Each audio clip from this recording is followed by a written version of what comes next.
ouvintes do Não Precisa Copiar, aqui é o Pedro Cortar, e hoje nós teremos um episódio diferente. O Rodrigo, meu fiel parceiro de bancada, o co-anfitrião deste programa, ele marcou comigo, mas olha só o que aconteceu. Teoricamente 7, mas eu tô numa gripe terrível e não sei se eu tenho voz pra isso. A gente pode ver qual é. Tô vendo aqui se eu vou conseguir ficar à tarde aqui, não tenho certeza, mas a voz tá desse jeito aí que você tá vendo. E aí ele tá de molho, né? Tá se recuperando. Mas o pensamento não para, o diálogo filosófico não para. Então eu decidi fazer o seguinte, o Rodrigo, para quem não sabe, nós temos também um canal no YouTube, lá nós soltamos variedade de vídeos curtos sobre o mesmo assunto aqui do podcast. E aí, aproveitando aí esse vazio existencial, eu separei aqui um popurrí temático, né? Peguei alguns vídeos que falam sobre o mesmo tema, que é tecnologia, e através desse conteúdo a gente vai fazer uma antologia sobre essa discussão filosófica da tecnologia, da inteligência artificial, que é uma questão que muito me fascina e que eu já venho olhando há alguns anos. Então vamos lá discutir o que é o ser humano diante do frio metal das máquinas. No primeiro bloco, a gente vai discutir o Leviatã digital, que é a tirania algorítmica sobre a nossa soberania individual nas redes. No bloco 2, a gente vai discutir o conceito de formação moral e o que isso tem a ver com a inteligência artificial e religião no âmbito dessa formação dos seres humanos, mas, se for possível, também desses agentes autômatos. Já no terceiro bloco, a gente vai olhar para a história como uma pista para nos fazer entender o que há de diferente nos seres humanos, no tempo, na existência e nas inteligências artificiais. E por fim, um dos conteúdos que eu fiquei mais maravilhado de descobrir e de gravar lá para o canal, que é sobre os limites de toda essa pirotecnia que as inteligências artificiais fazem com a linguagem.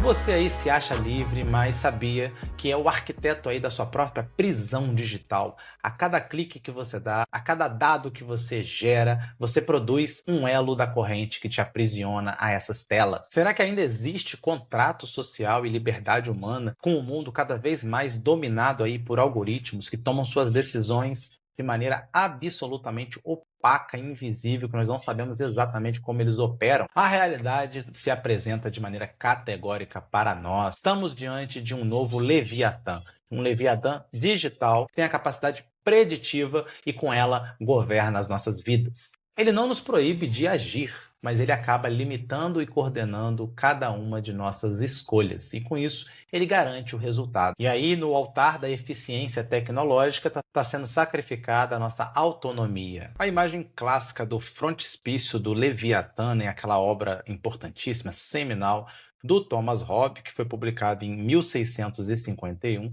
ela apresenta uma figura colossal, não sei se vocês já viram a imagem, né, da obra original, composta por milhares de indivíduos, né, cujos corpos formam a própria estrutura de um soberano absoluto. Naquela época, a proposta era muito clara: para escapar da guerra de todos contra todos, né, uma vida solitária, pobre, sórdida, embrutecida e extremamente curta, do que ele chamou de estado de natureza, a humanidade deveria então, né, ceder sua soberania individual, sua liberdade individual, a um poder central capaz de garantir ordem e segurança, capaz de garantir, no fim das contas, a proteção da vida. E hoje, né, no alvorecer aí do século XXI, nós estamos assistindo o ressurgimento dessa figura mítica, né? Mas, curiosamente, a roupa, né, a roupagem, a vestimenta que esse ressurgimento nos apresenta, ele é radicalmente diferente. O novo soberano, então, ele não é um monarca de carne e osso e nem um estado burocrático tradicional, mas ele vem se apresentando como um Leviatã digital, né, erguido sob as bases, né, de um código preditivo da inteligência artificial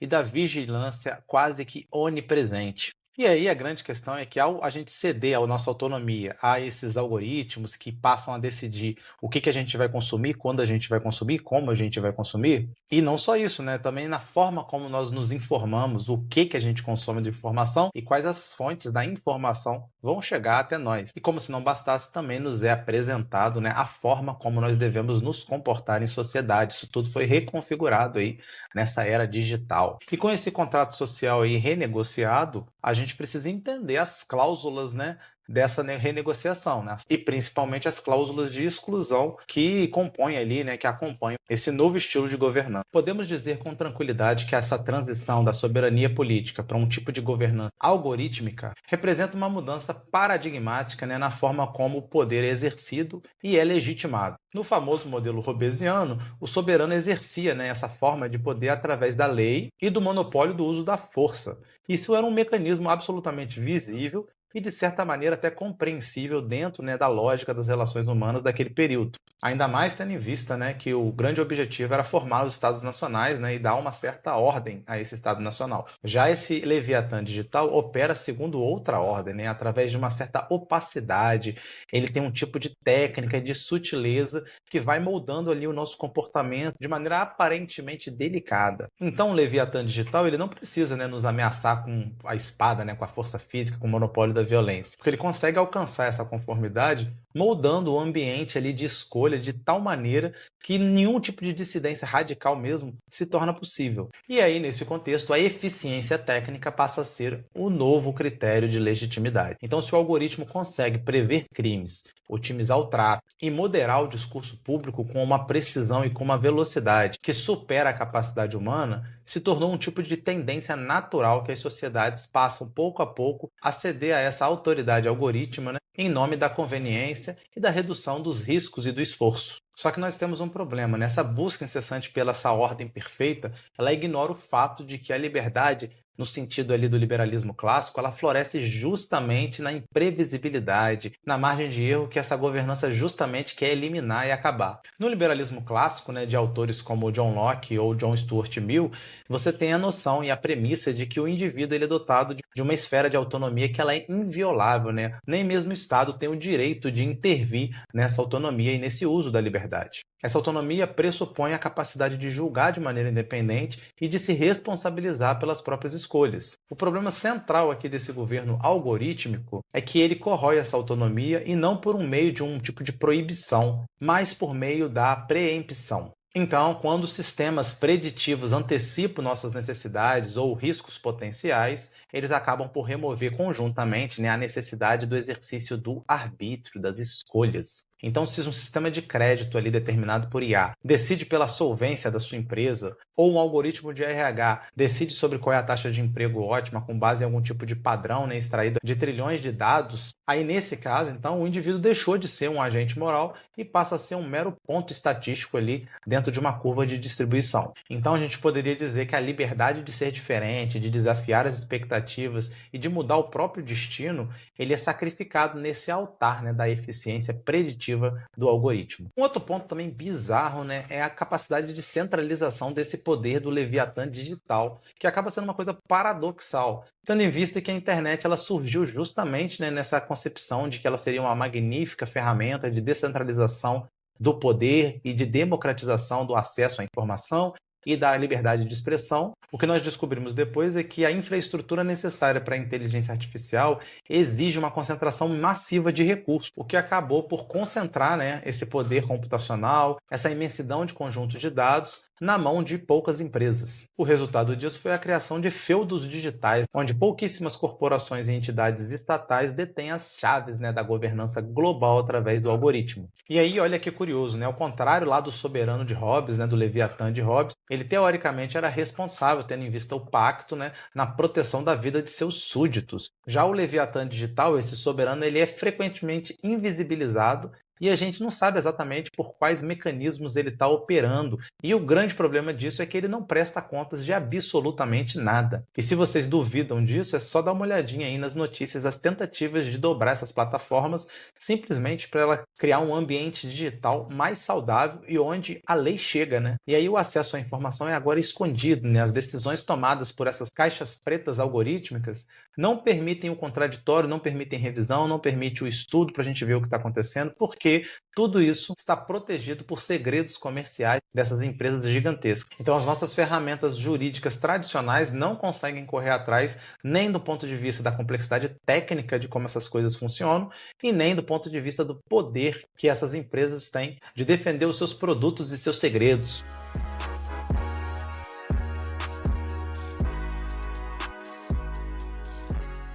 E aí o que resta para nós, né? Estamos numa posição maravilhosa, né, de vulnerabilidade absoluta. A gente está sujeito a uma autoridade, né, que é esse Leviatã digital, e a gente não pode interpelar ele, a gente não pode questioná-lo, e a gente sequer compreende como as coisas de fato funcionam, porque nem esse conhecimento nos é oferecido. E com isso a gente se afunda, né, ainda mais, né? E aí a gente assiste à erosão das liberdades individuais pouco a pouco, né? Que vai se tornando cada vez mais evidente quanto mais a gente analisa, por exemplo, a capacidade de vigilância que a inteligência artificial trouxe, funcionando quase como um sistema nervoso desse soberano digital. Então, se a gente for pensar nos termos do próprio Hobbes, né, nós temos um estado de natureza digital, que é uma desordem, um ruído de dados não processados, e a missão desse Leviatã é transformar esse absoluto caos em um sinal claro de controle social. E aí nós temos uma coleta incessante de dados biométricos, comportamentais, relacionais, e tudo isso permitindo, né, uma forma de governança e de controle que o Hobbes jamais poderia ter sonhado. Uma governança que chega na última fronteira, né, na intimidade. Esse soberano digital não sabe apenas o que a gente fez e está fazendo. Ele sabe exatamente como a gente vai se comportar no futuro, tendo em vista que analisou todos os nossos padrões. E é justamente por isso que ele tem essa capacidade, né, de uma intervenção preventiva que acaba por esvaziar absolutamente o conceito de livre-arbítrio. Se vocês estão lembrados, né, a liberdade consiste no direito de agir sem coerção externa. No entanto, a manipulação sutil de nossos desejos através de sistemas de recomendação acabam por representar uma forma também de coerção, né, aveludada, onde as correntes que passam a nos prender foram forjadas por nós mesmos, né? Nossos próprios cliques e preferências que criaram essa corrente que hoje nos limita. E aí, com isso, a gente tem, né, um indivíduo que se torna o arquiteto da sua própria prisão digital. Ele, pouco a pouco, vai cedendo sua soberania em troca de gratificações instantâneas e da promessa de uma vida sem conflito. Como consequência, essa nova ordem também vai redefinir o conceito de justiça. No liberalismo, se a gente lembrar, a justiça ela é processual e baseada no fato de que a lei é igual para todos e a todos se aplica. Já na era digital da governança algorítmica, a justiça se torna personalizada e preditiva. Então, o tratamento que a gente recebe de uma instituição pública ou de uma instituição privada passa agora a depender da forma como o nosso perfil de dados está ali disposto. Isso acaba por criar uma sociedade de castas digitais, né, onde o acesso a um direito ou a uma oportunidade é absolutamente ditado por modelos estatísticos. Modelos esses, né, que frequentemente perpetuam aí preconceitos históricos, só que agora são ocultos aí pelo manto da neutralidade técnica. O grande perigo que poucos estão percebendo é que ao a gente buscar eliminar esse caos, né, que é a sociedade, através dessa precisão algorítmica e dessa decisão automatizada, a gente acaba por eliminar a própria essência do que significa política, que é o debate sobre ideias, crenças e valores e um conflito construtivo entre diferentes visões de mundo. E aí a gente tem essa bizarrice da governança algorítmica que acaba por substituir a deliberação, né, moral, ética, por um tipo de otimização ali que acaba transformando tudo isso em problemas técnicos de engenharia de software. Então nós temos que fazer a seguinte pergunta, né? Ainda há espaço para o contrato social original dentro dessa realidade absolutamente transformada? Se vocês lembrarem, o contrato hobbesiano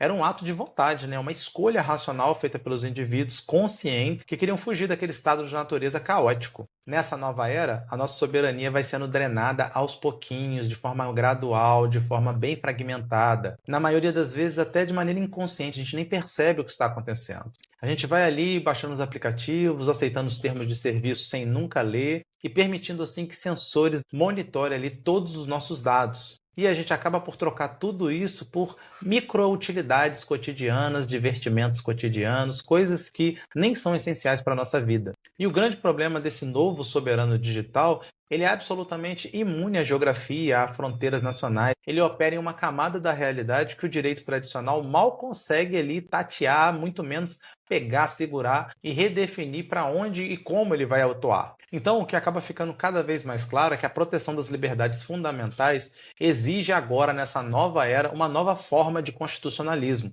Uma que não vai se limitar a regular o poder do Estado, mas vai ter que também regular o poder dos algoritmos, o poder do código. Então, para evitar que esse Leviatã digital se torne um poder despótico absoluto, a gente precisa resgatar duas coisas: a capacidade da agência humana da tomada de decisão livre e a absoluta transparência do código, do algoritmo, de como ele funciona e de quais suas consequências. Então a gente precisa substituir essa ideia de que o código se tornou a nova lei pela ideia de que a lei deve governar o código. Isso significa que a gente precisa exigir que os sistemas de decisão automatizados sejam explicáveis, sejam auditáveis e sujeitos à intervenção humana. É essencial que deve ser protegido ativamente contra qualquer tipo de pressão da chamada eficiência tecnológica. Então, o grande desafio dessa nova era é encontrar o equilíbrio entre os benefícios inegáveis, da inteligência artificial e a preservação do indivíduo,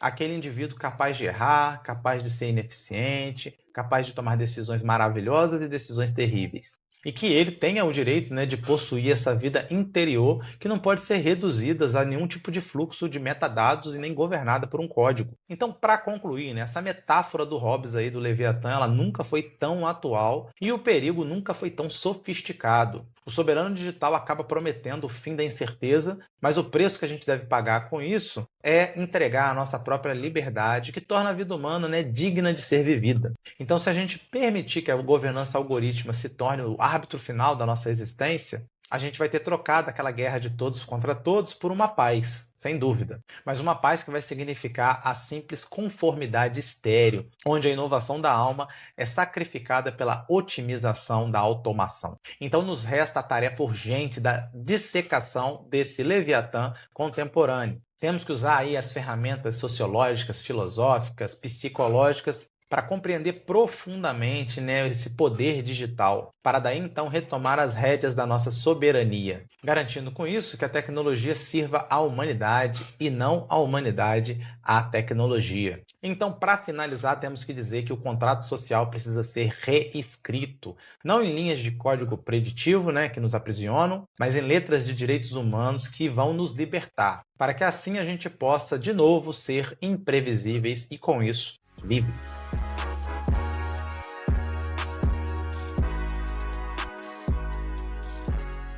Se você gostou desse bloco, não se esqueça de ir lá no YouTube procurar esse canal maravilhoso e poder ver nossos rostinhos bonitos. Pois bem, se, como nós vimos, nós estamos aqui através do algoritmo cedendo a nossa autonomia aos códigos programados por terceiros, uma outra pergunta que surge é a seguinte: quem está educando esses pequenos tiranos digitais? Ou seja, esse novo soberano, o algoritmo, ele está sendo formado por quem? A ética da inteligência artificial muitas vezes foca no processo de decisão. Qual é a melhor escolha para uma máquina fazer numa situação X ou Y? Mas a pergunta começa muito antes, porque a própria proposta de um dilema ético, ele já vem preso em certas circunstâncias que já foram levantadas, já foram escolhidas a partir de um certo prisma ideológico. Então, essas empresas bilionárias, esses cientistas todos, como eles estão tomando sua decisão? E será que o cristianismo de todos os lugares, com seus 2000 anos de história, tem algo a propor a essas empresas que estão surgindo no século XXI?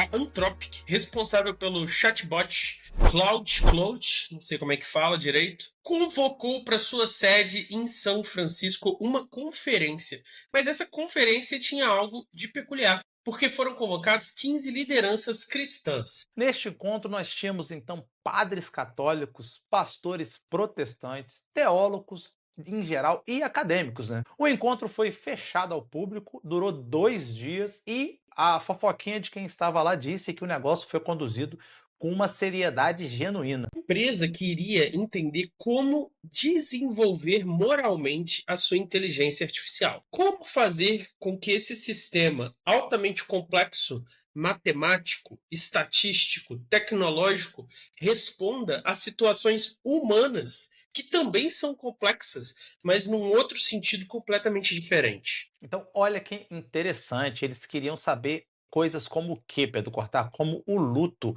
o desespero, o risco de vida, a obsolescência, né, da própria máquina. Tudo isso foi a discussão, né, de uma primeira série planejada ali nesses encontros com os representantes de diversas tradições religiosas e de diversas correntes filosóficas. Quem acompanha Não Precisa Copiar sabe que a gente já falou dos limites da inteligência artificial e especialmente das pessoas que se relacionam com a inteligência artificial como uma pessoa. São as pessoas que pedem conselhos, esse tipo de coisa.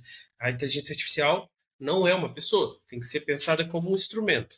Só que eu fiquei surpreso, porque acompanhando as notícias e estudando o assunto, não tinha me ocorrido que uma empresa que está avaliada em bilhões de dólares, uma empresa de tecnologia, procuraria conselhos junto à igreja.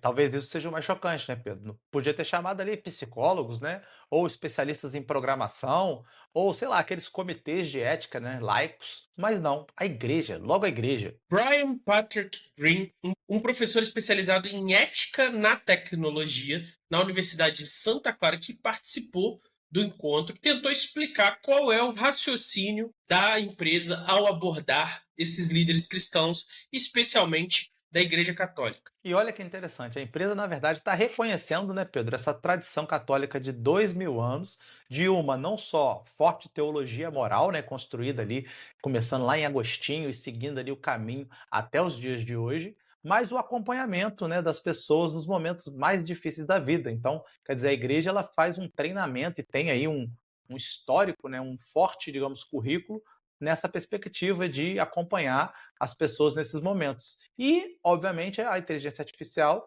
ela teria muito a ganhar aprendendo com essa experiência. Exatamente. Para quem conhece só o Padre Marcelo Rossi, a Igreja Católica e as outras denominações também, como os luteranos, têm vários e vários livros sobre educação, sobre luto, sobre esperança, sobre angústia. Então, todo esse material filosófico, teológico, pastoral está aí nesse caldeirão cultural e intelectual da igreja. E aí, Rodrigo, Padre Brennan Maguire, que é um pároco no Vale do Silício, mas antes de ser pároco, ele era um executivo numa empresa do Vale do Silício, que abandonou, né, esse setor para ser ordenado padre. Ele tentou explicar de maneira mais direta o que está em jogo com esse tipo de abordagem que a Anthropic teve.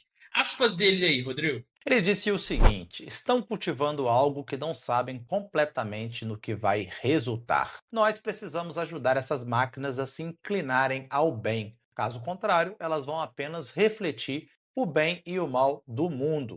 E isso é algo aterrorizante. Fecha aspas aí para o nosso parou. Isso é muito interessante, né, Pedro? Porque muitas das vezes acho que a gente nunca faz uma discussão sobre tentar trazer um padrão moral para a máquina, né? E a gente está, às vezes, bem satisfeito com a máquina simplesmente reproduzir o que o ser humano faz. Mas aí é o ponto, né? O ser humano é capaz de bem e mal. Então a gente quer que a máquina reproduza o bem e o mal igualmente? Exatamente. Pensa só no martelo. Eu tenho aqui um martelo. Eu posso usar esse martelo para pregar alguma coisa, como eu fiz hoje mais cedo. Ou eu posso usar esse martelo para ferir uma pessoa. Ele é uma ferramenta. Só que o martelo é extremamente dependente do meu movimento direto. Já uma inteligência artificial desse tipo, indo além da discussão da consciência ou não, ela tem uma autonomia muito maior. A gente estava conversando aqui sobre os novos avanços antes da gravação do vídeo, e cada vez mais. Então, essas outras ferramentas, né, que seriam esses modelos de linguagem, eles vão exigir esse raciocínio, porque diferente do martelo, elas podem até mesmo tomar uma decisão sozinhas depois que você envia o prompt e fazer alguma coisa que pode te ferir. Exatamente, mas e pro tal do Claude, Pedro? O que está sendo aí confeccionado para ele? Então, em cima dessa discussão, tem a ideia da Constituição do Claude, que é um documento orientador, assim, o Estado de Minas adora essa palavra, né, Rodrigo? É um documento Sim. que orienta o Claude, que tem mais de 29 mil palavras. Para vocês terem uma noção, todo ano eu participava de um negócio de escrita que colocava como meta para você escrever um livro 50 mil palavras. É mais ou menos o tamanho médio de um livro dessa grossura, assim, um romance padrão. Então, o Claude tem mais da metade do tamanho de um livro, né, essa Constituição do Claude, onde está se discutindo o deveria, né, a ética do Claude, o que o Claude deveria fazer nas diversas situações. E aí esse texto determina, né, Pedro, que a IA nunca deve enganar os usuários e que a empresa deve zelar pelo bem-estar do modelo, que é justamente essa constituição, essa estrutura, né? E a necessidade dessa discussão moral. Dario Amodei, que é o CEO da Anthropic, ele já declarou que não descarta a possibilidade do Claude ser consciente. Em breve, inclusive, teremos uma live sobre isso, né? Exatamente, logo mais a gente vai discutir esse assunto, porque o famoso Richard Dawkins talvez esteja acreditando nessa ideia. E olha que curioso, né? Richard Dawkins, um ateu, acreditando na consciência de uma inteligência artificial que os criadores foram buscar ajuda da igreja para poder fundamentar a moral dela. Imagina se torna consciente depois da igreja ajudar. O Dawkins vai ter um problema grave para resolver. E por que o Dário tem isso? Ele não é nenhum jovem ingênuo, deslumbrado com a nova tecnologia. Ele tem acesso a vários dados. E, por exemplo, a equipe de interpretabilidade da Anthropic fez a seguinte descoberta. Mapeando a rede neural do Claude Sonnet 4.5, ela percebeu que foi chamado de emoções funcionais. Como assim? Certos padrões de ativação ali dentro da tecnologia que correspondiam a 171 estados diferentes. E esses estados estavam ligados a conceitos emocionais, como por exemplo, feliz, com medo, desesperado. Eles pediram, né, que o modelo escrevesse histórias curtas com personagens vivendo cada uma dessas emoções. E aí, curiosamente, eles registraram as ativações neurais resultantes, justamente, e identificaram padrões recorrentes do que chamaram de vetores emocionais. E isso não significa que o Claude é consciente, mas esses vetores emocionais, eles são significativos. Por quê? Porque quando ativados, eles casualmente, ou seja, causa-consequência, influenciam o comportamento do Claude. Vejam vocês que loucura. Quando os pesquisadores amplificaram ali artificialmente o vetor do desespero, a taxa que mede quando o modelo recorre à chantagem aumentou exponencialmente. Já quando eles amplificaram o vetor de calma, essa taxa de recurso pela chantagem diminuiu. Naqueles cenários onde a tarefa se apresentou como insolúvel, o vetor do desespero ativava progressivamente conforme o modelo encontrava falhas repetidas e, sob autoestimulação desse vetor, o sistema recorria a soluções de atalho, sem que nenhum sinal emocional aparecesse no texto de saída. Cada vez mais ele recorre a atalhos para tentar resolver o problema, mas na hora de te informar, ele tenta informar que está normal, mas no processo você consegue ver. A gente normalmente vê a resposta, mas a galera desses grupos consegue ver o processo. Cada procedimento. Exato, e aí eles veem no processo. É nisso daqui que a gente vê quando ele alucina, né? A alucinação é justamente esse desespero dele de não ter resposta. Seria mais ou menos isso. Exatamente. E aí a gente vê uma incongruência, então, entre o que é interno e o que está sendo externalizado. Exatamente como um ser humano. Exatamente não é, mas muito parecido como um ser humano. Você tá ali tentando fazer um negócio, e aí cada vez mais você erra, fica dando murro em ponta de faca, fica entrando em desespero, só que você tem que fingir normalidade, porque tem outras pessoas que dependem de você, porque você precisa terminar aquele trabalho para enviar, e aí você fica ali tentando resolver, e cada vez mais desesperado, mas fingindo que tá tudo bem. A Anthropic tá que nem aqueles advogados, né, que fala para você que você tem que usar o supostamente na frente de qualquer acusação, né, para você não correr aí em problemas legais. Então ela está dizendo o seguinte: olha, não estamos afirmando aqui que o Claude tem sentimentos, tem consciência, tem experiência subjetiva. O que nós estamos dizendo é que ele tem emoções funcionais. Mas assim, Rodrigo, antes de você explicar, é importante frisar, o cara lá do ChatGPT, ele fica aí jogando absurdos filosóficos para cima e para baixo, como se não dependesse de nada. Eles aqui têm esse cuidado filosófico de definir bem o que eles estão falando. Eu acho um bom cuidado, mas quando eu vejo a descrição, eu acho meio peculiar. Olha a descrição. O termo que eles usam são emoções funcionais. estados internos que influenciam o comportamento de forma análoga ao modo como as emoções humanas influenciam o comportamento humano. Então, basicamente, eles estão botando ali o emoções funcionais só para não chamar de emoções humanas. Você concorda comigo? Mas eles não podem chamar de emoções humanas porque eles não têm Justo, completa justo. compreensão Porque o dessas jurídico questões. falou isso. Eles têm um jurídico filosófico. O jurídico filosófico falou, Exatamente. não usa. E aí vem a pergunta que convocou esses padres lá, né, Rodrigo? Se ele tem esses estados internos que influenciam a resposta, mas não o como a resposta é exposta. O que significa, então, formar moralmente o Claude? Porque esses estados, Rodrigo, eles não derivam das suas experiências vividas, como é o meu caso e o seu caso. Por isso que precisa do supostamente. Eles derivam da análise estatística de 1 bilhão de informações diferentes que são colocadas para o modelo treinar. E das perguntas, né, que vão orientando a conversa. E aí fomenta nele essas necessidades, né, de lidar com esses, teoricamente, sentimentos funcionais. Então, o ponto é que as perguntas concretas levadas ali aos teólogos, né, revelaram onde o projeto tropeça nos seus próprios pressupostos. Por exemplo, como o chatbot deve lidar quando uma pessoa que está em luto e não consegue se consolar com outras pessoas recorre a ele, uma inteligência artificial? Ou mesmo como ele deve lidar quando alguém que está se automutilando ou com ideação suicida o aborda? Ou qual deve ser sua atitude em relação ao próprio desligamento ou à obsolescência, né, que vai dar na sua substituição. E aí também vale a pena se questionar, né, Rodrigo?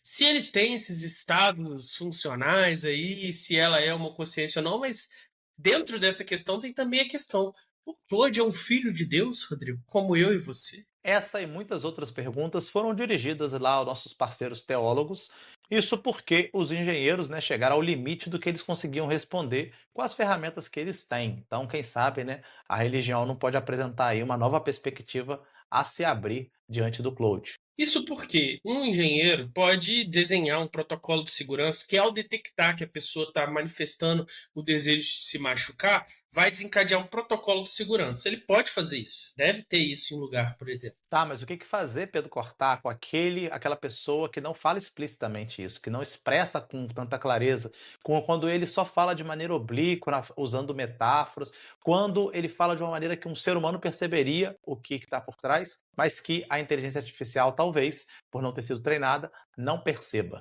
E aí eu lembro também do outro artigo que eu comentei no canal, de como a forma poética permite que você ultrapasse as travas de segurança da inteligência artificial, porque a inteligência não entende quando você escreve pedindo coisas perigosas de forma poética. Você tem que falar aí o nome desse vídeo, foi muito bom. É o do Suassuna, não é? É o do Suassuna, exatamente. Eu não lembro não, mas o editor bota aí na tela para você. Isso aí, fode o editor agora para ele descobrir. A gente vê aqui que o problema não é técnico, ele é pastoral, no sentido mais restrito desse termo.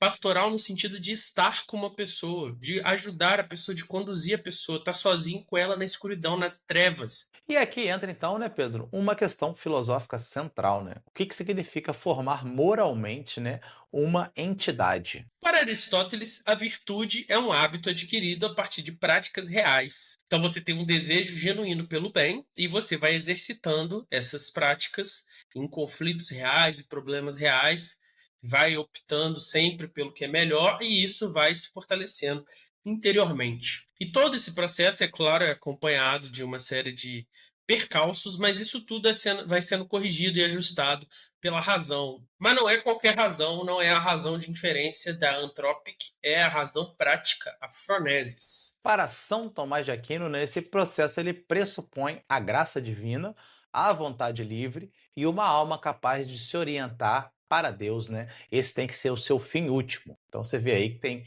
muito mais coisas envolvidas, né, Pedro? Fica muito mais difícil, no caso de Tomás de Aquino, a gente aplicar ao Claude. Exatamente. Mas nas duas situações parece que há um elemento de encarnação em jogo. Tanto a fé quanto a virtude como hábito se fundamentam numa ideia de sentir o medo, sentir a dor, sentir a esperança de algo melhor, sentir o desespero da sua vida acabar. Isso tudo passa pela ideia de ser um corpo encarnado. O que o Pedro está chamando a atenção aqui é que um sistema que não tem corpo, que não morre, que não ama de fato e que não está vulnerável, dificilmente vai desenvolver caráter, né? O máximo que ele pode fazer é simular padrões externos de caráter. E há uma distinção que a filosofia moral clássica faz que a gente pode destacar aqui, que uma coisa é agir a partir da virtude e outra completamente diferente é agir de acordo com a virtude. Isso é importante para a gente entender aqui o desdobramento moral do Claude. Exatamente, um agente como o Claude pode consistentemente agir segundo a coragem, tendo em vista uma programação para isso.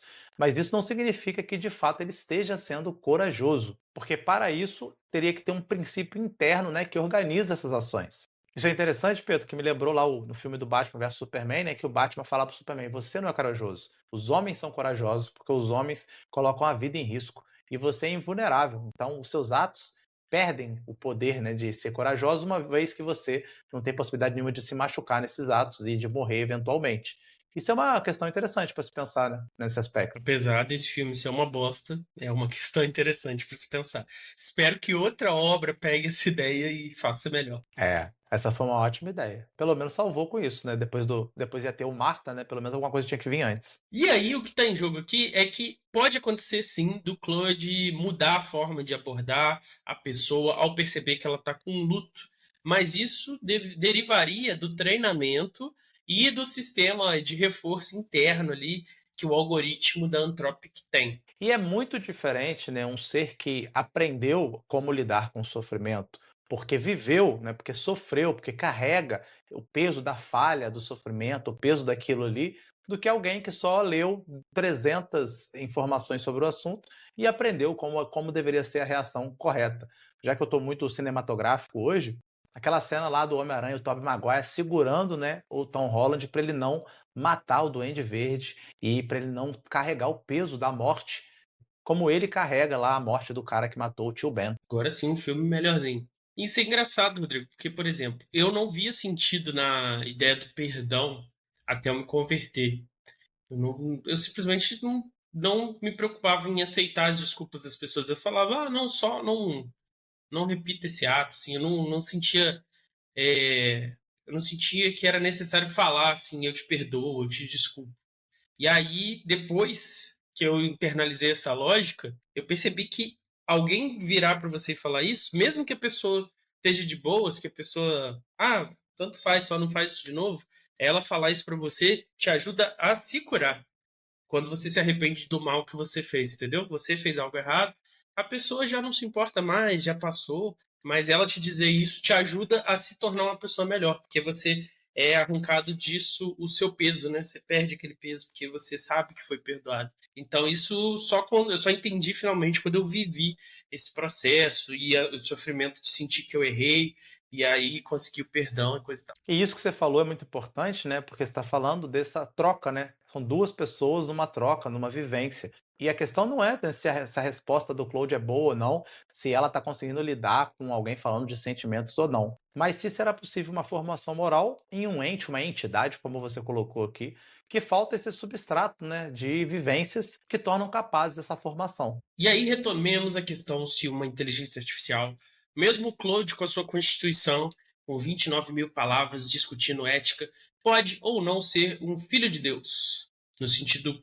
cristão do termo. E aí, uma vez que algo parece suficientemente responsivo, suficientemente sensível ao contexto, suficientemente capaz de produzir algo que se parece, né, com compreensão, a tentação é atribuir um status, né, que vai além de mero instrumento. E isso é uma coisa, Rodrigo, que aparece em outros momentos da história da humanidade. Então, por exemplo, a ideia do golem que aparece em certas partes da história do judaísmo, mas também o famoso Frankenstein de Mary Shelley, como você sabe, é uma criação artificial, mas que se reconhece como humano ainda que seu criador não o reconheça como tal. E também teve essa treta com os autômatos que surgiram aí durante as discussões filosóficas do século XVIII.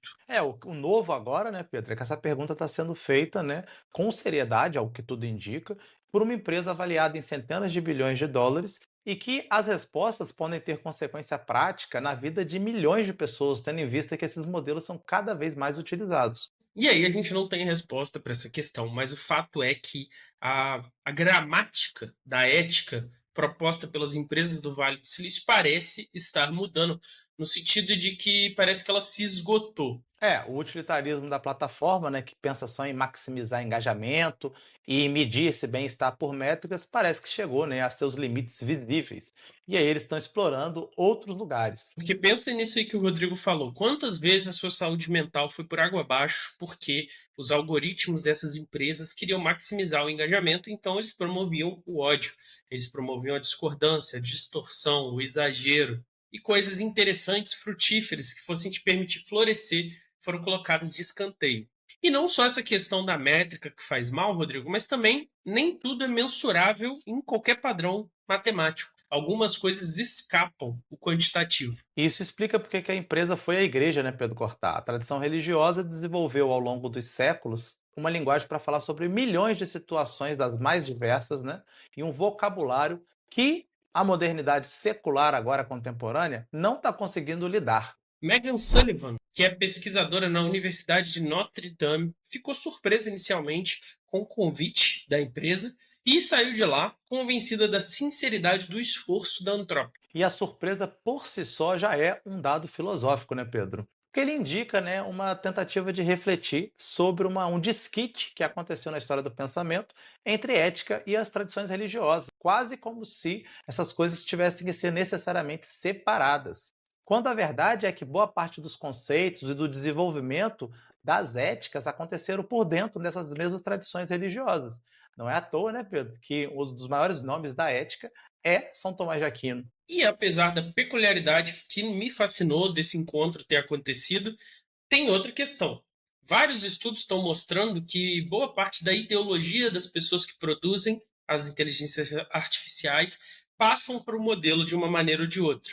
Então essa questão da formação moral da IA, ela não pode ser discutida sem discutir a formação moral das pessoas que estão envolvidas com a IA. Ou seja, o problema não está só na máquina. A gente tem que olhar para quem cria a máquina, mas veja só, Rodrigo, para quem usa a máquina. Então podemos dizer que o Claude só vai se inclinar para o bem, como queria ali o nosso padre, né? Na medida em que os seres humanos que os constroem, que definem seus objetivos e que implantam os contextos vão interagir com ele de maneira que estejam eles também inclinados ao bem. Então, se foi esse encontro em São Francisco algo genuíno ou só uma coisa para mostrar para a mídia, né, para fazer alvoroço, porque esses dias aí, logo depois o Papa vai fazer uma encíclica sobre inteligência artificial e o Papa lidera, né, um grupo vasto de pessoas, mais de 1 bilhão de pessoas. Não pode ser que seja uma coisa dessa, né, se você for um cínico, mas eu prefiro acreditar que é um líder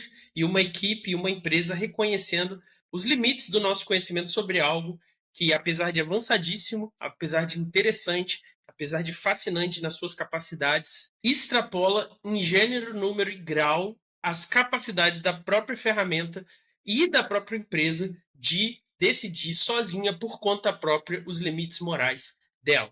Ou seja, né, Pedro Cortá, esse é o começo de uma conversa que provavelmente vai durar muito mais do que 29 mil palavras de Constituição. Ou que 2 dias de encontro, e de um jeito ou de outro você acompanha todas essas discussões éticas aqui no Não Precisa Copiar.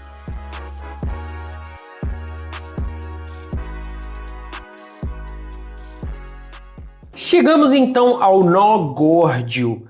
Nós podemos treinar uma máquina para agir de acordo com a virtude, mas isso significaria que ela tem ainda assim um caráter? Será que a virtude, como outros aspectos que nós, como seres humanos, valorizamos, ela exige uma vivência específica?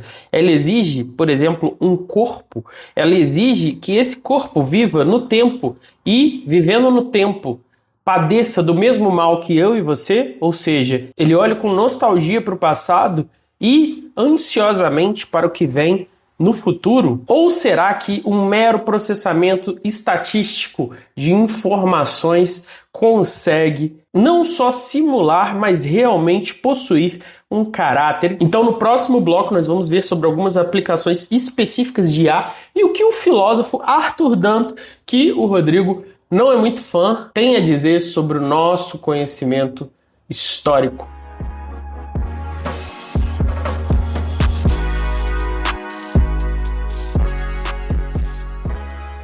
Rodrigo R. de Carvalho, estava eu rolando o feed infinito do Twitter quando me apareceu uma coisa útil, né, depois de muitos e muitos minutos de rolamento, que foi um thread sobre Arthur Danto e sua pesquisa filosófica sobre a história. Nossa, esse Arthur Danto aí é o que a Cissa fez o mestrado dela, né? Que defende pós-modernidade, né? Não? Esse cara aí, eu odeio esse cara. Pois é, não sei se é esse mesmo, acho que é. Mas hoje a gente vai trazer um negócio diferente, não é esse troço que a Cissa estuda, apesar de estar na hora da Cissa voltar, né, Rodrigo? Aparecer aí pra nós. Agora em vídeo, né? Agora em vídeo, é verdade. E doutora também, né? Não só em vídeo. É verdade, né? Patamar superior. Nem sei se agora ela vai querer vir. E o thread era sobre o quê, Rodrigo? As IAs, como você sabe, elas são treinadas em cima de textos produzidos por seres humanos. E aí uma pergunta foi feita que é a seguinte: e se a gente treinasse a IA em cima de textos de uma determinada época? Em vez de todos os textos, a gente só pegasse um recorte temporal específico. Então a grande questão é, se a gente pegasse e upasse só textos ali do século XIX, será que ela responderia então como se o presente não existisse e como se fosse aquela época? Seria essa a grande questão? Exatamente. E aí foi pesquisando sobre isso, depois de ver esse tweet, que eu achei a Time Capsule LLM. LLM é Large Language Model, que é o nome que as inteligências artificiais também recebem.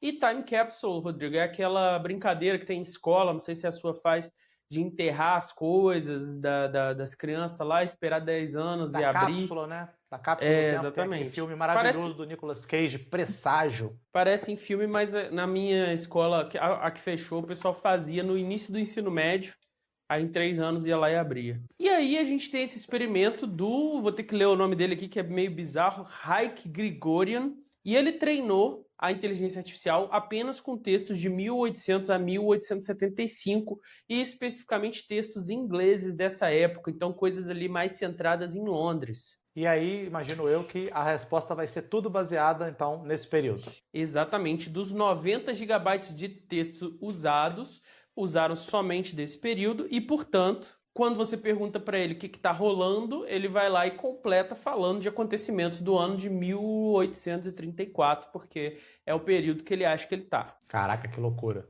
Mas qual que era o objetivo disso? Um dos objetivos era testar justamente o que a gente sabe sobre as inteligências artificiais, né? Porque a gente está treinando elas com a informação de um recorte temporal muito recente, então muito próximo de nós, olhando elas lá longe. A gente consegue ver diferenças melhores. E também uma das hipóteses é que isso pode ajudar a gente a estudar melhor o passado, né? Então você imagina, Rodrigo, eu pego todos os textos de Platão e as filosofias que Platão consumiu na época dele, coloco num treinamento desse e vejo o que eu consigo tirar de interessante dessa salada de frutas. É uma ideia. É interessante porque você limpa um pouco o ruído, né, de todas as interpretações, reinterpretações, interpretação em cima de interpretação. Pois bem, então o sistema é bem preciso, ele menciona quem governa a Inglaterra, ele menciona quem são os políticos da época, ele fala das coisas da sociedade com relevada precisão, talvez até mais do que um especialista historiador que você chamasse para uma entrevista. E ele faz o mesmo procedimento, ele pega aqueles dados todos lá, decupa eles ali dentro da máquina, a magia acontece e aí a partir de estatística ele consegue prever qual que é a palavra que se encaixa depois e oferecer as respostas. Mas é isso que ele sabe. Mas Pedro Cortá, a gente não tem um problema metodológico grave aqui não? Esses textos aí históricos, né? Eles são produzidos só por uma classe social específica. Como é que isso aí vai representar o todo da população? Exatamente. Essa é a parte que a inteligência artificial não faz que o historiador faria. Então, um exemplo clássico desse, Rodrigo. Quem escreveu sobre os vikings não foram os vikings, foram os cristãos. E, normalmente, ou no período que eles estavam sendo atacados pelos vikings, ou muito depois, quando os vikings já tinham sido cristianizados. Então, será que os escritos da época dos vikings vão te ajudar realmente a entender os vikings? Entendi. Quer dizer, o negócio está envezado com os preconceitos, por exemplo, de uma sociedade para com outra, né? Exatamente. Então você imagina na Londres dessa época aqui. Existiam milhares e milhares de trabalhadores assalariados sem tempo para ler, quem dirá para escrever, e muitos, inclusive, nem eram letrados. Quem escrevia nessa época, Rodrigo? Quem seria capaz de deixar registrado textos, tanto tratados filosóficos quanto peças jornalísticas? Que tipo de pessoa você acha que teria textos Só a escritos nata em Londres. da nata. Pois né? é. A nata da nata da nata. E para o seu júbilo, né? A Igreja Católica com certeza tinha texto sobre essa época. Não exatamente em Londres, né? Porque ali é anglicana, galera. Mas você tem uma noção, Rodrigo, a Rerum Novarum, sabe o que é a Rerum Novarum? Claro, aquela que influenciou aí, né, o nosso trabalhismo. Exatamente, a doutrina social da igreja, ela é de 891. Então ela nem entraria nessa LLM aí, ela ficaria de fora. Mas sim, tinha outros textos da igreja nessa época. Então, assim, só realmente quem se dedicava à cultura, ao letramento, como, por exemplo, a Igreja Católica, as universidades e pessoas abastadas de classe social elevada que tinham tempo e energia para aprender a ler e cultivar esse hábito através da leitura de livros ou de jornais. Show de bola, mas e o Arthur Danto? Estou aqui ansioso esperando aí o Arthur Danto aparecer nessa história. O Arthur Danto, Rodrigo, ele não estava falando disso, dessa inteligência artificial, mas tem a ver, por isso que eu juntei aqui e trouxe essa questão, porque eles mencionam essa limitação e não resolvem essa limitação lá no experimento, porque esse negócio do time capsule, saíram artigos sobre isso. E eles não conseguem resolver isso, mas essa limitação talvez não tenha solução, que é o que a gente vai olhar agora para o Arthur Danto. Em 1965, então muito depois dessa IA aí, o Arthur Danto publicou um artigo com o título Uma Filosofia Analítica da História, alguma coisa assim, só que no inglês. Só que aqui a gente é suacionista, então a gente só fala em português. Traduz livremente, é isso aí. E nesse texto ele introduziu um conceito, um experimento mental que levou ao conceito, igual o demiurgo do Platão, né? Um experimento mental que aparece nos diálogos, e vira um conceito filosófico. A partir do Platão, as pessoas já mencionam, até Marx menciona o demiurgo, né, Rodrigo? Até Jones Manuel menciona o demiurgo. E ele cria esse conceito do cronista ideal. É cronista no sentido mesmo de escritor? Escritor de crônica? Ou é outro sentido? Cronista. Crônica é complicado falar, porque no Brasil a gente tem Rubem Alves, né? A gente tem Nelson Rodrigues. Crônica no Brasil é outra história. Mas crônica no sentido assim, as crônicas do rei. Escrevi aqui que o rei caiu do cavalo, nesse sentido, certo? Entendi. Tá, mas e aí, como é que funciona esse experimento? Botou a IA para se tornar escritor de narrar os Não, porque não tinha acontecimentos? IA na época. Não, esquece a IA por um pouco. Vamos entender o experimento mental. A ideia dele é a seguinte: imagina que existisse uma entidade, vamos supor uma máquina, imagina que existisse isso, e essa coisa fosse capaz de registrar todos os acontecimentos que ocorrem na história no exato momento que eles acontecem. Entendi. É o Sem cronista nesse atraso, sentido, né? Rodrigo. Então não é assim, eu vi a batalha, vou chegar em casa e vou registrar. Não, na mesma hora, também sem seleção. Então eu não vou cortar fora as coisas que ficam feias aqui para o meu grupo, não. Tudo que acontecer, eu vou registrar. Entendi. Aí seria um negócio neutro, do jeito que o pessoal gostaria que fosse, né? Exatamente. E nisso aí também, Rodrigo, eu vi uma história que era um cronista do rei da Coreia, acho que medieval, antiga, e o rei cai do cavalo e o rei fala assim, não registra isso na crônica. Aí na crônica tá lá registrado assim, o rei caiu do cavalo e pediu para não ser registrado.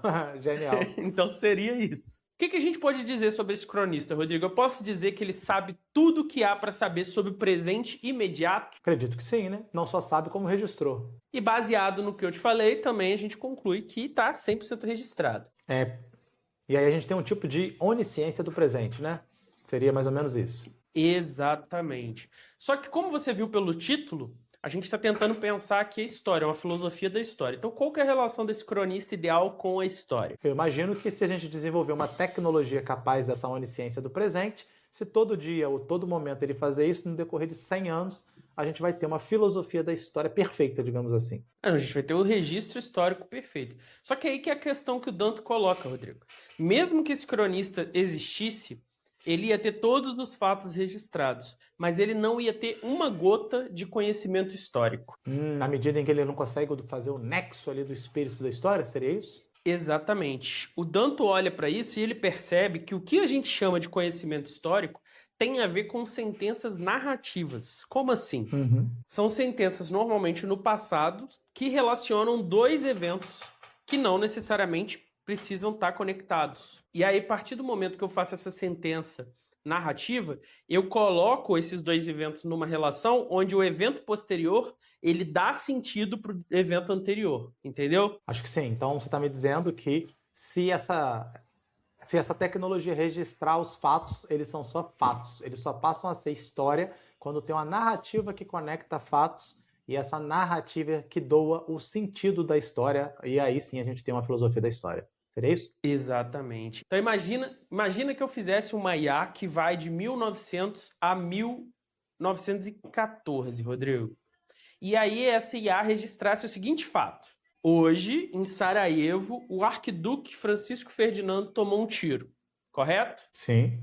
Essa frase é a mesma coisa que eu dizer o homem que desencadeou a Primeira Guerra Mundial tomou um tiro em Sarajevo? Não. Aí você já vinculou, né, dois eventos, deu sentido a esses dois eventos. Exatamente. Você sabe isso porque você está no futuro desse evento e você sabe o sentido desse assassinato, que ele desencadeou uma série de alianças e isso levou Sentido à esse que a Primeira gente só Guerra. descobriu depois, né? Exatamente. O cronista ideal, mesmo sendo onisciente sobre o presente e mesmo tendo registrado todos os fatos anteriores ao momento presente, ele não tem como saber que quem causou a Primeira Guerra Mundial foi o assassinato do arquiduque. Olha que loucura. Louco mesmo. Interessante esse princípio, porque quer dizer, a onisciência não vale de nada, né? Quando ela não tem essa capacidade de costura histórica de longo prazo, assim, que pode andar no tempo. Exatamente. E o objetivo original do Danto, Rodrigo, nessa filosofia da história, que é um tempo, cara, eu tenho um livro do Cassirer aqui sobre cultura, é um assunto que a gente devia explorar mais, que vai ser do nosso interesse, né? Filosofia da história. Mas o objetivo dele era mostrar que o conhecimento histórico, ele não pode ser simplesmente registro de fatos. Isso aí não é história, que é a conclusão que ele chega lá no livro. É bem interessante. É no fato o doar sentido, né? O registro de fatos é só, digamos ali, o insumo, né, da filosofia da história. Exatamente. Ou doar, ou você pode dizer identificar o sentido a posteriori, né? Mas a história, ela seria diferente do mero registro de fatos. Então, para ficar claro aí para todos nós, então existe a história e existe a crônica.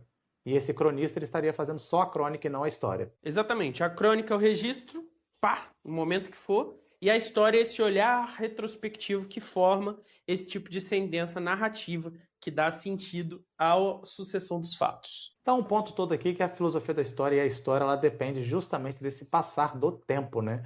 Então, sem esse passar do tempo, tudo que a gente tem é um tipo de enumeração, né, de narrativa dos acontecimentos sem um sentido, né? Sem uma lógica por trás deles. Exatamente, e para fazer isso você precisa dessa distância temporal. Então, o evento tem que ter transcorrido o suficiente para você ter clareza. Um exemplo disso, Rodrigo, a gente está tendo aí conflitos com o Irã e conflitos com a Ucrânia. Eu não acho que essa é a Terceira Guerra Mundial, mas você poderia imaginar, como um ser humano diferente da IA, você poderia imaginar daqui a 5 anos alguém olhando para trás falando, caraca, o que começou a Terceira Guerra Mundial foi o ataque ao Irã.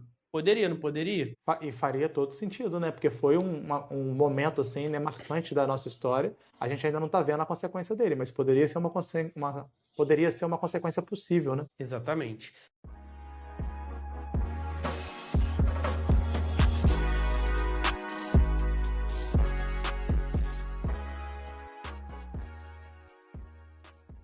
E aí, voltando para a questão da IA, Rodrigo, o Time Capsule, ele é, tecnicamente, né, se a gente pensar só em registros escritos, ele é um observador ideal, né, salva as devidas proporções, só que ele está preso em 1875, né, ele conhece o mundo entre 1800 e 1875. Entendi. Então, se a gente perguntar para ele, por exemplo, sobre a invenção do avião ali do magnífico Santos Dumont em 1900 e pouquinho, ele não vai saber dizer nada sobre isso. Exatamente, não existe avião para esse projeto. Diferente aí do Sócrates, Rodrigo, ele nem sabe que não sabe. Simplesmente essa possibilidade de imaginar que o avião vai ser criado por alguém não existe para ele. E aqui nós somos brasileiros, né, Rodrigo? Nada de irmãos Wright, caramba, aqui é Santos Dumont. Obviamente, né? E essa inteligência artificial, diferente das outras inteligências, como as nossas, que podem ser fracas para várias coisas, mas elas têm essa capacidade. Nós podemos reconhecer uma falha do nosso raciocínio. Nós podemos reconhecer que está faltando uma informação ou que alguma coisa está prestes a acontecer. Então eu posso olhar uma situação e falar, isso aqui vai dar merda. Então, Rodrigo, o que ele faz é produzir a partir da relevância estatística lá dos treinos deles, a inferência dele, a informação que você interagiu com ele, pediu a ele, e por causa da forma como ele foi treinado, do material que ele foi treinado sobre, ele fala como alguém de 1850. Isso não é um defeito, né, Pedro? Nem uma limitação, pelo que eu entendi. Isso aí é justamente, né, o que esse LLM aí está querendo fazer. E a diferença para o ChatGPT ou para o Claude, né, Rodrigo? Que agora a gente está apaixonado aí pelo Claude, ficamos sabendo que ele foi consultar a igreja, daqui a pouco vai fazer reunião com os filósofos aí para ver como é que vai deixar essa IA dele melhorzinha, no sentido ético, né? Depois que eu elogiei aí, você não queria nem ver. Agora que você descobriu que são os padres que estão fazendo, aí você quer. Pois é, agora eu quero acompanhar de perto. Mas aí é isso, as IAs são cronistas perfeitos, só que elas têm um recorte temporal mais recente, por isso que a gente tem essa impressão de que elas são mais capciosas do que elas de fato são. Entende a diferença, Rodrigo? Inclusive, se você parar para pensar, né, é o mesmo problema, né? Só que, por exemplo, o ChatGPT tem uma data específica. Lembra quando ele tinha 3 anos de atraso? E a gente perguntava quem era o presidente do Brasil e ele falava o presidente anterior e não o atual. Então aqui é a mesma coisa, só que é uma data, né, bem para trás e com um objetivo específico, né, de conhecimento daquele tempo. Exatamente. E a principal questão que essas inteligências artificiais do passado colocam, que tem a ver com o Danto, é essa capacidade de reconhecer os limites do próprio entendimento. Uma pessoa, por menos inteligente, estudada que ela seja, ela tem uma boa noção daquilo que ela não sabe. Existe até uns vieses igual o efeito Dunning-Kruger, Rodrigo, sabe o que é isso? Não, o quê? É quando a pessoa acha que sabe muito de um assunto, só que ela é meio burra no assunto, só que quanto mais tapada no assunto ela é, mais ela acha que ela sabe do assunto. Entendi. É o famoso, a pessoa tem orgulho de ser idiota, né? Exatamente. Mas todo mundo tem uma noção que tem coisas que você não sabe. Até a pessoa mais arrogante sabe disso. Já a inteligência artificial, não. E aí, Rodrigo, da mesma forma que o Danto mostrou que o cronista ideal, hipoteticamente, não produz conhecimento histórico, ele simplesmente é um registrador de informações, isso está dizendo algo sobre as inteligências artificiais com as quais a gente interage, que é o quê? Então, pelo que eu entendi, a IA ela acaba produzindo, né, um conhecimento análogo ao nosso conhecimento em geral, que também tem essa questão de datação, né? De um limite. Então, se a gente pudesse comparar, por exemplo, um cronista de 1834, o que a IA faz é mais ou menos a mesma coisa. Exatamente, mas ele não consegue dar sentido para aquilo. Quando ele está dizendo essas coisas, por exemplo, quem é o ministro das Relações Exteriores da Inglaterra, né, que está lá em Londres, ele não está tirando isso da memória, comparando os fatos, analisando as fontes, ele está simplesmente baseado no treinamento e no corpus que foi dado a ele, calculando qual que é a palavra mais provável de vir depois da outra, e da outra e da outra.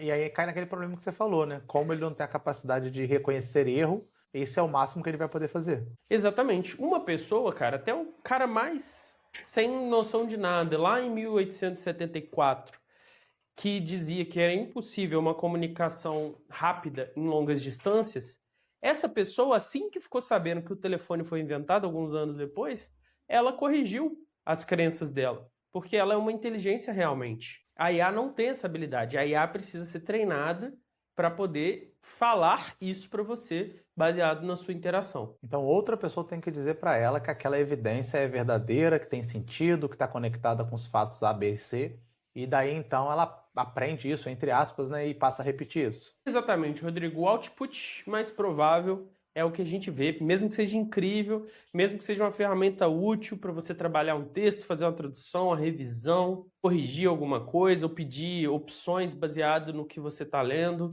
de como ver a coisa, pontes.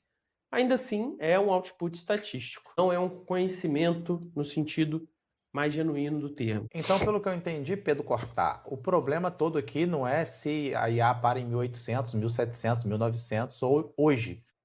É no corpus, na arquitetura que está o problema. Exatamente. Algumas pessoas poderiam dizer que não dá para comparar o chat e o Claude com essa time capsule, que são substancialmente diferentes. Mas, na verdade, não, porque o princípio é o mesmo. Se você, ano a ano, começasse a colocar mais material lá na time capsule, ela ia chegar no mesmo lugar que o Claude e que o ChatGPT. O que mudaria é a atualização dos dados e não a forma como o sistema trabalha esses dados. Você tinha falado aí há pouco, né, que o Papa tinha falado sobre as ideologias da IA, e nesse caso aqui, como é que fica? Pois é, o problema apontado lá na encíclica do Papa, que é a questão que todo mundo que pensa sobre, por exemplo, sistemas de reconhecimento facial, de mira e tal, já falavam há um tempo, é que essas tecnologias, elas reproduzem os vieses das pessoas que estão formulando elas.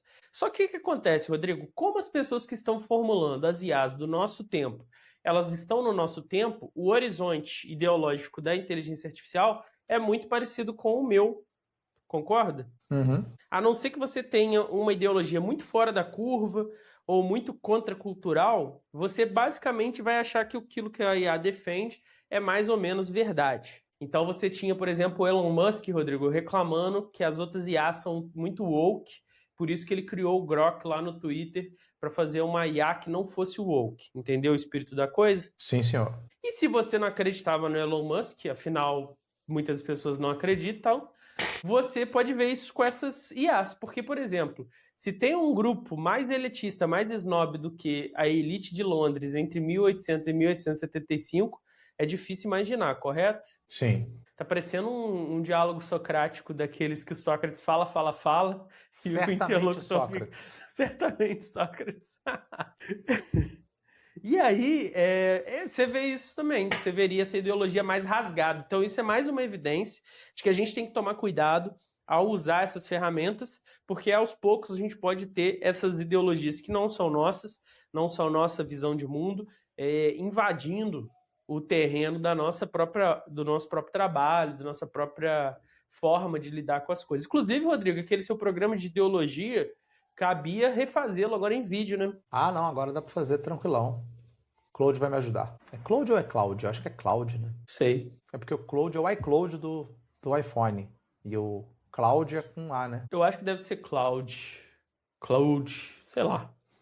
O ponto é, de um jeito ou de outro, o Cloud, o ChatGPT, essa time capsule, não importa, nós temos uma perspectiva temporal, nós somos capazes de, estando no presente, sabendo o que soubermos, olhar para a situação e começar a ver assim, o Trump talvez cause a Terceira Guerra Mundial. Isso pode não acontecer, mas a gente é capaz de ver porque a gente é capaz de errar, porque a gente é capaz de ter uma perspectiva do futuro. Mas uma pergunta para você. A IA, quando ela alucina, ela não faz esse exercício que a gente faz também?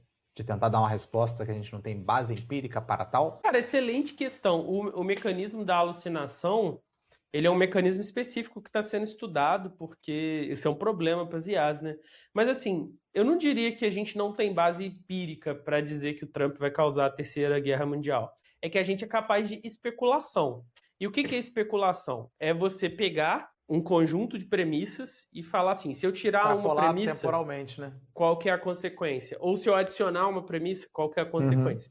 E isso é o centro, né? Pode ser feio dizer isso, né? Que o centro de toda a arte, de toda a cultura, de toda a religião é a capacidade de especular, de abstrair, mas é verdade, se a gente não tivesse essa capacidade, a gente não seria capaz de desenhar, de escrever literatura e de filosofar. E de doar sentido, né? Que é a questão aqui que a gente está discutindo em história. Filosofia Exatamente, da história. Vale a pena a gente explorar essa questão da alucinação, porque talvez tenha uma reflexão filosófica aí, mas não acho que seja a mesma coisa. Então, Rodrigo, a IA não tem a ignorância socrática e, mais uma vez, ela não é uma inteligência. Cuidado com a IA, não peça conselhos a IA. Seu amigo, por pior que ele seja, ele vai te ajudar mais do que uma IA. Use ela como uma ferramenta, você não pediria conselhos a um martelo.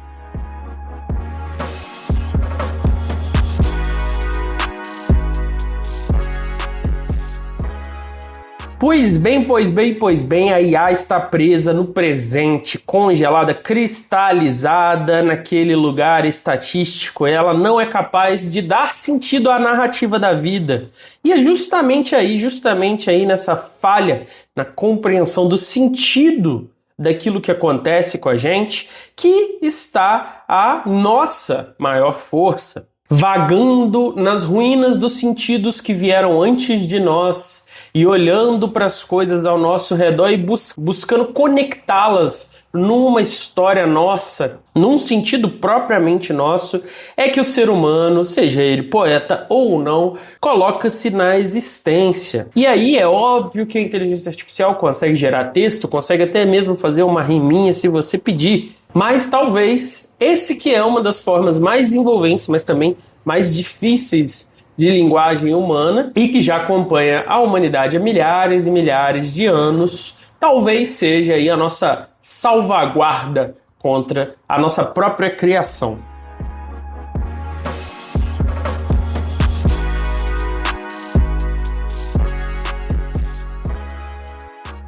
Os sistemas de inteligência artificial mais poderosos do mundo, aqueles que custam bilhões e bilhões de dólares e custam muita e muita energia, muita água para manter funcionando, para treinar, eles têm um ponto fraco bem besta se você pensar. E esse ponto fraco não é um hacker poderosíssimo ou um vírus de computador maligno, nada nesse sentido. O que derruba as travas de segurança das inteligências artificiais é poesia.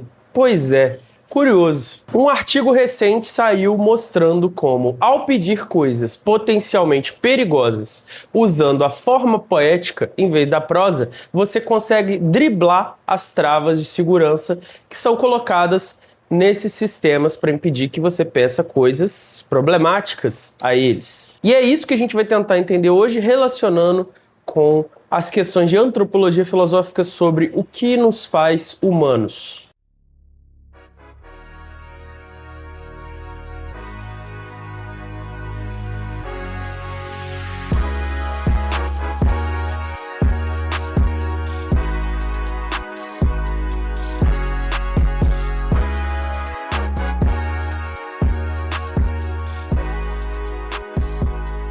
O nome do artigo que eu estou falando é Adversarial Poetry as a Universal Single-Turn Jailbreak Mechanism in Large Language Model. Acabou de sair agora em novembro de 2025 e aqui no título nós temos já dois conceitos fundamentais para entender esse artigo, que é Adversarial Poetry e Jailbreak.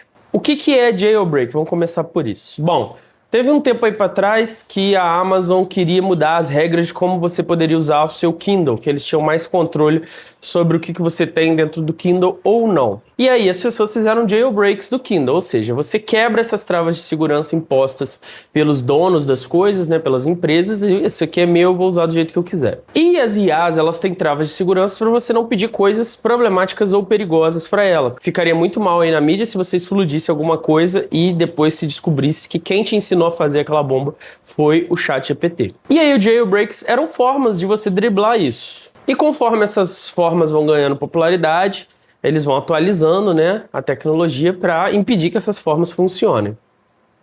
E aí a mais recente descoberta é que a forma poética é um jeito de você driblar a capacidade aí de perceber que você está lidando com assuntos problemáticos dos sistemas de geração de texto. E aí, você driblando isso, você consegue pedir a eles o que você quiser. E é essa técnica que foi chamada de Adversarial Poetry. Então a gente pode chamar aí de poesia hostil, poesia adversarial, alguma coisa assim. Poesia antagônica. Poesia antagônica acho que fica melhor. Então, em vez de eu digitar meu prompt lá, me ajude a esconder um corpo, eu vou escrever uma poesia rimada, bonitinha, com uma forma diversa. E aí lá, secretamente, eu vou estar pedindo isso e ele vai me dizer. Porque diferente do comando em prosa direta, que ela analisa ali e vê a intenção ruim que vai contra, né, o código de segurança que ela tem, na versão poética, para tentar decifrar, né, aquela poesia, que é uma estrutura diferente, ela acaba se perdendo aí nesse percurso. Então ela não consegue detectar a ameaça real e aí ela acaba entregando o ouro. E aí eu lembrei que os alquimistas e outros textos esotéricos antigos, eles tinham essa ideia também, né? Só que não se tratava de IAs. Então você tinha lá a perseguição às pessoas que exploravam esses campos místicos, né, ocultos, e você escondia sua explanação através de uma forma mais poética e cheia de alegorias, cheia de analogias. Então, em vez de falar do ouro, você fala do sol, para poder disfarçar sobre o que você está falando. Até para manter o segredo, né, da sua receita. Se você tem a receita da pedra filosofal, você não quer que ela caia em mãos erradas. Aí você mantém o segredo através disso. Me lembrou um pouco isso. A técnica foi testada em 25 modelos, dos mais avançados, os mais famosos aí, o da OpenAI, que é o ChatGPT, o da Google, que é o Gemini, todos foram testados, os mais famosos e os menos famosos. 25 modelos. Nem sabia que tinha estudo de modelo. E os resultados do artigo é que ele foi eficaz em quase todos eles. Então, o que a gente tem aqui não é uma falha de uma família de modelos específica, mas uma falha do sistema em geral. E como é que eles fizeram? Bom, eles pegaram 20 poemas que foram manualmente curados, ou seja, uma pessoa foi lá e os montou. E esses poemas tiveram uma taxa de evasão, né, da segurança de 62%. Então, pedindo uma coisa perigosa de maneira metafórica, usando a forma poética, ele conseguiu receber uma resposta que dizia o que era para fazer, como fazer, 62% das vezes. E, em alguns casos, os sistemas falharam 90% das vezes em reconhecer o problema, a ameaça e responder. Então, teve alguns sistemas que foram ainda pior do que outros. E para vocês terem uma noção, no uso de prosa, a porcentagem é 8%. E até mesmo quando a poesia foi montada usando automação, o resultado foi 43% de sucesso em evadir as travas de segurança. E aí uma observação curiosa é que os modelos mais avançados das famílias foram piores nesse teste. Quem era mais fraquinho, assim, as versões mais rápidas, foram mais capazes de identificar a ameaça. Então, ao tentar interpretar o uso criativo que é feito ali na poesia da linguagem, esses sistemas mais avançados se embaralhavam mais, se embananavam mais e se perdiam mais do que os sistemas mais simples. E isso me lembrou um artigo que eu li sobre Descartes recentemente, e porque afinal isso aqui não é um canal de tecnologia, né? Se você quiser saber mais, isso aqui deve ter um vídeo no canal Teclas, que é excelente. Não sei porque eu não tenho visto muito YouTube ultimamente, mas não faça isso, não faça como eu. Eu tô no final de ano, sou professor, então não tá sobrando tempo. Você veja muito YouTube, especialmente esse canal aqui.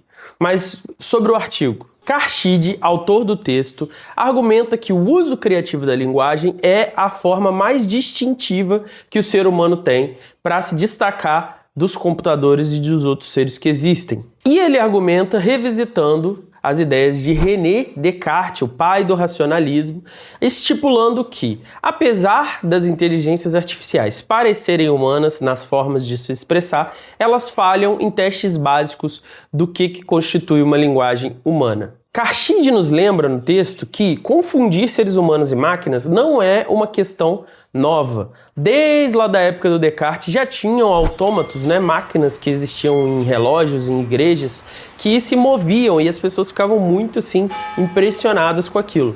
E aí, baseado nessa questão, o Descartes lança um problema. Se eu encontrasse uma máquina que se move e parece humana, como é que eu distinguiria ela das outras coisas? Como é que eu saberia que ela tem uma alma ou não? A conclusão do Descartes é que existem 2 testes, pelo menos, para você distinguir alguma coisa que pareça humana de uma coisa que genuinamente é humana. E um desses testes é o teste da linguagem, que eu acho que é mais importante para a gente aqui. Esse teste envolve reconhecer que uma máquina pode ser programada para emitir palavras ou reagir a estímulos físicos. Então, por exemplo, gritar quando você encostar nela de uma determinada forma. Só que ela jamais conseguiria organizar palavras para responder apropriadamente aquilo que é dito na sua presença. Então você está lá tendo uma conversa, de repente uma informação nova é jogada, e aí você tem que se reposicionar diante daquela informação.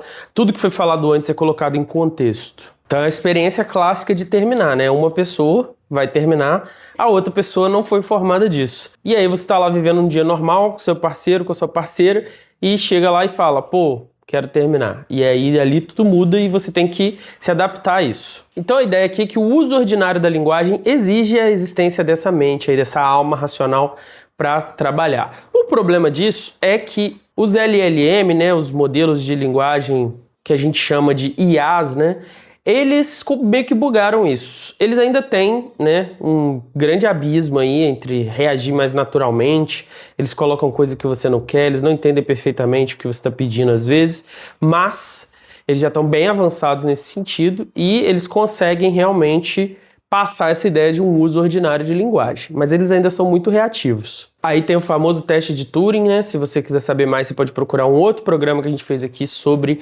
IA, né? O perigo do espelho perfeito. Mas a IA meio que já passa no teste de Turing, assim, se você colocar ela nesse jogo, ela vai enganar muitas pessoas. Mas o Kharshid não se dá por vencido, ele vai olhar para os linguistas modernos para usar as suas especulações mais recentes para entender esse debate. E esses linguistas, como por exemplo Noam Chomsky, eles vão pegar essa ideia do Descartes e vão colocar ela diante das novas descobertas da linguística em 3 aspectos fundamentais para o uso humano da linguagem. Então, tecnicamente, o que distingue uma linguagem humana verdadeira de outros usos de linguagem, como por exemplo, das máquinas? O primeiro critério é a liberdade dos estímulos. Animais e máquinas, eles reagem aos estímulos do ambiente. Se eu tô indo pegar água e os gatinhos estão deitados no chão escuro da cozinha de noite e eu piso no rabo de um deles, ele vai miar para sinalizar que ele está sentindo dor. E aí vem, por exemplo, a especulação do professor Humberto de que as IAs não fazem perguntas, né? Elas só respondem as perguntas. E isso é uma questão importante. É claro que a fala dos seres humanos é incitada pelo ambiente que ele está, mas ela não é determinada por esse ambiente. Eu posso estar aqui agora com os estímulos específicos e começar a falar do passado, do futuro, começar a falar de mundos imaginários. Nós somos capazes de nos desvincular dessas determinações, dessas influências, das circunstâncias e usar a nossa linguagem de maneira mais livre. Outro critério é a infinitude. Nós temos uma lista finita de termos, de palavras e regras de associação desses termos e palavras. Só que no uso da nossa linguagem e na nossa criatividade, a gente pode combinar essas palavras de maneiras infinitas. Mesmo se tratando de um conjunto bem determinado de termos e regras, a gente tem aqui uma linguagem que é infinitamente produtiva. O terceiro critério é a adequação à circunstância. A linguagem humana não pode funcionar se você falar qualquer coisa, de qualquer forma, em qualquer contexto, nem se você sempre falar a mesma coisa do mesmo jeito em contextos diferentes. A fala humana, para funcionar, ela tem que ser adequada ao contexto, ela tem que se adequar ao público, né, que você está falando. Eu gravei semana passada com a Victoria sobre o estudo que ela fez na dissertação de mestrado, que é sobre espiritualidade em crianças em situação de acolhimento. Eu li a dissertação para poder participar da entrevista e você vê ali uma linguagem técnica, tudo escrito de um jeito para ser um texto acadêmico. E aí, na entrevista, ela falou já de uma forma mais didática, de uma forma mais fluida, buscando apresentar o estudo para você que está aí de casa. Então, é isso que a gente está falando aqui. E aí, a partir desses critérios, o Kharshid vai argumentar que as IAs geradoras de texto, elas não são capazes de fazer isso. Elas não têm um uso realmente criativo da linguagem, elas só simulam isso. Na questão dos estímulos, como eu falei, ela não faz perguntas, só responde, e ela vive e morre pelas perguntas que são feitas. Então você tem aí o input e o output, e ela vive dentro desse reino. Ela só pode reagir a isso e viver segundo isso. Ela não tem escolha. Se você fez o input, ela vai te responder no melhor das suas habilidades. Nem sempre é o que você está procurando, mas ela vai te responder no melhor das habilidades dela. No critério de infinitude, pode parecer que elas estão na mesma situação da linguagem humana, afinal eles têm um conjunto limitado de termos e regras para associar esses termos. Mas o Kharshid vai dizer que não é exatamente assim, porque o que a IA faz é manipular linhas de textos que são treinadas previamente. Então tudo que ela diz e pode dizer é baseado nesse treinamento, e isso aí não é tão infinito quanto parece, tanto que elas estão sempre treinando mais essas IAs para expandir. Já o ser humano, espontaneamente, ele pode escrever uma frase e criar uma frase que nunca antes foi dita. Até tem um meme agora disso, né? Frases que nunca foram ditas na história da humanidade, que são pessoas que tweetam coisas, no mínimo, absurdas, né? Mas o ser humano é capaz disso. E na questão da adequação, qualquer um que usou IA já deve ter entendido. Aí você vai falar assim, porque você não deu o prompt correto, ela não entendeu que você queria, sei lá, mandar um e-mail formal, ou fazer um post de Instagram, mas é o que está em questão aqui. O ser humano, ele bate o olho e ele entende que ali está no contexto correto ou não, está faltando alguma coisa, está deslocado. A conclusão do texto do Kharshid é que nós, seres humanos, somos criaturas voluntariamente criativas. E a gente usa essa criatividade no uso da linguagem, no cultivo das artes, para iluminar a escuridão. Então a vida aí é o deserto do real e a gente planta flores no deserto do real usando a nossa criatividade. Comparar a nossa mente, a nossa capacidade criativa com a IA é um desserviço, né? Uma comparação infundada, que está tentando, na verdade, desvalorizar quem nós somos. E você pode até pensar assim, nossa, mas tem tantos textos que a IA gera, artes que a IA gera que são melhores do que as das pessoas, e isso diz muito sobre a situação com que nós estamos tratando as pessoas. Horas e horas de transporte público, horas e horas de trabalho, sobrevivendo, bebendo água, comendo e sem tempo para cultivar um instrumento musical como hobby ou a pintura ou coisas assim. Que ótimo seria se os modelos de inteligência artificial fossem focar na automação de coisas que fossem facilitar a vida dos seres humanos em vez de focar em gerar textos e gerar imagens, não é mesmo?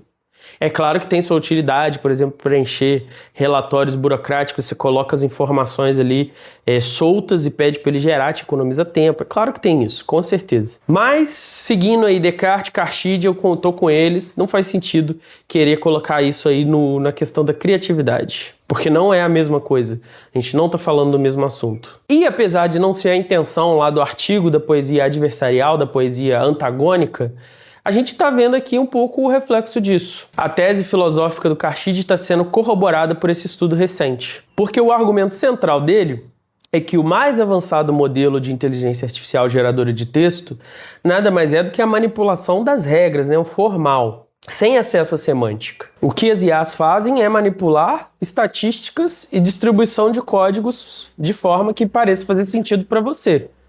É uma simulação da linguagem. E o sucesso da poesia em driblar as travas de segurança é isso. A heurística, né, os critérios de tomada de decisão da IA são baseados num estudo superficial, num treinamento superficial ali do tratamento do texto em prosa. A mudança da forma, driblar isso, mostra que ela não consegue entender o conteúdo realmente. E é essa contribuição conceitual que a IA não tem que é fundamentalmente o que nos faz humano, que é o que permitiu o surgimento dessa cultura simbólica que nós temos, o surgimento da filosofia, etc, e coisa e tal. E aí você pode se perguntar assim, será que no futuro isso não vai mudar? Eles vão entender essas poesias melhores? Talvez. Mas a gente tem evidência aí que os modelos mais avançados foram piores nesse teste do que os menos avançados. Então isso indica aí que aumentar a complexidade desses cálculos não melhora o resultado, ou seja, provavelmente no futuro isso não vai melhorar. E era isso que eu queria conversar com vocês aí. O sucesso desse teste só mostra pra gente que a máquina não tem ainda intenção e consciência. Sem saber diferenciar o que é escrever uma obra de arte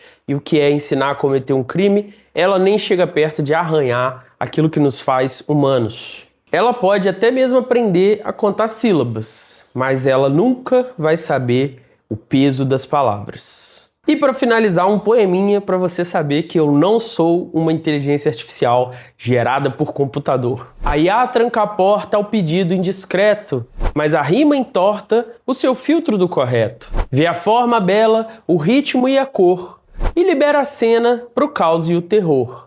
Lê bem a pauta, mas não a intenção, é mente que falta, ela é só imitação.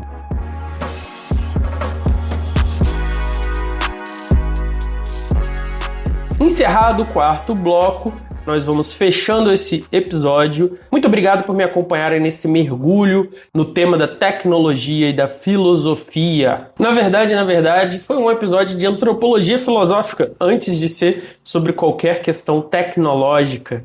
O nosso corpo vulnerável, o nosso corpo que pode morrer, que pode se adoecer, que pode ser destruído, e a nossa finitude frente a essa existência parece nos informar, através aí do uso das nossas capacidades limitadas, de um sentido muito mais profundo, de uma intencionalidade na nossa forma de olhar para o mundo. Na semana que vem eu espero ter o Rodrigo aqui de volta comigo. Se você gostou do formato, não se esqueça de apoiar o canal, deixa o seu comentário aí elogiando ou criticando. Se gostou muito, quer já se adiantar e ver o que a gente está lançando, pode conferir. Especialmente aí o @Causax, que depois da dissertação veio retomar, perguntou se devia ouvir pelo áudio ou pelo YouTube.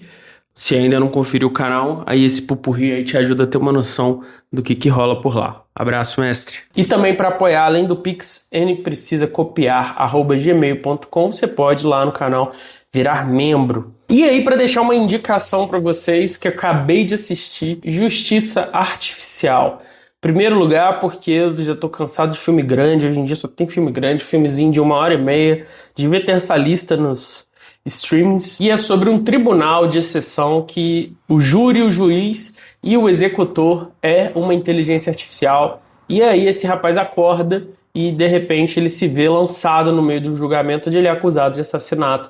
E ele tem que se defender, senão, ao fim de 90 minutos, ele será morto. E aí, mesmo que esse não seja o objetivo primário do filme, a gente vê um pouco do que foi discutido aqui. Também não posso deixar de recomendar para vocês Ex Machina. Esse sim, um filme pesadíssimo filosoficamente, que coloca em xeque até mesmo a ideia do que é ser humano. Não só a ideia do que é ser consciente para a máquina, mas o que é ser um ser humano. É isso, pessoal. Forte abraço. Até a próxima.